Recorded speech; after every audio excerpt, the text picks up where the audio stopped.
ஆவியை கண்டுணர்தல் பற்றி இன்று அறிவோம்.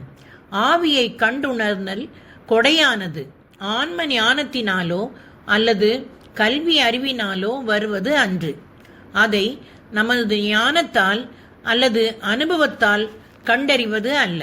மாறாக அது தூய ஆவியின் பார்வை வாயிலாக காணப்படுகிறது. இக்கொடையின் மூலம் இறையாட்சியின் உலகை காணலாம்.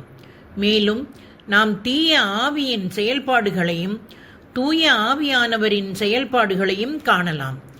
இக்கொடை மூலம் விண்ணுலகில் வாசம் பண்ணுபவர்களையும் காணலாம். புனித பவுலும் இத்தகைய கொடையினை பெற்றவர்.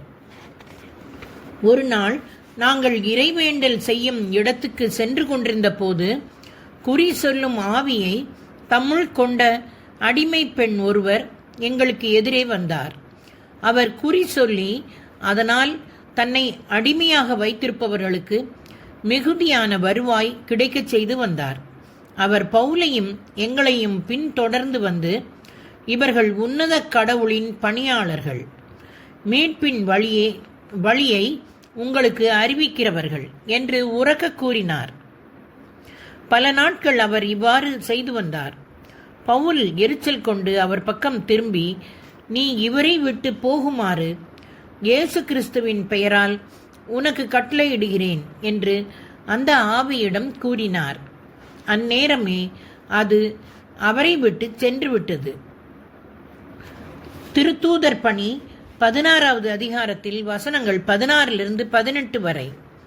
இதில் அந்த அடிமை பெண் உண்மையானதையே பேசுவதாக பார்க்கிறோம். ஆனால் அப்பெண்ணிடம் இருந்தது தூய ஆவியின் கொடையல்ல, தீய ஆவியினால் பெற்றது என்பதை பவுல் தன் ஆவியை கண்டுணர்தல் கொடை வாயிலாக புரிந்து கொண்டார்.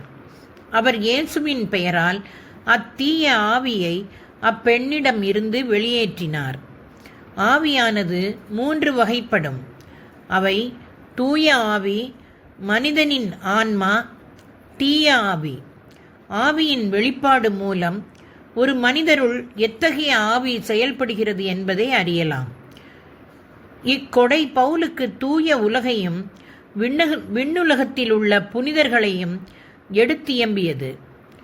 நம்மை சுற்றி உள்ள ஆன்மீக உலகை நாமும் கூட கண்டுணரலாம். இக்கொடையானது காட்சிகள், தூய ஆவியானவரின் தீர்க்கமான குரல், கனவுகள், ஆத்ம நினைவுகள், நுகர்வுத்தன்மை, உடல் உணர்வுகள் மூலமாக செயல்படுகிறது. தொடர்வோமா நண்பர்களே?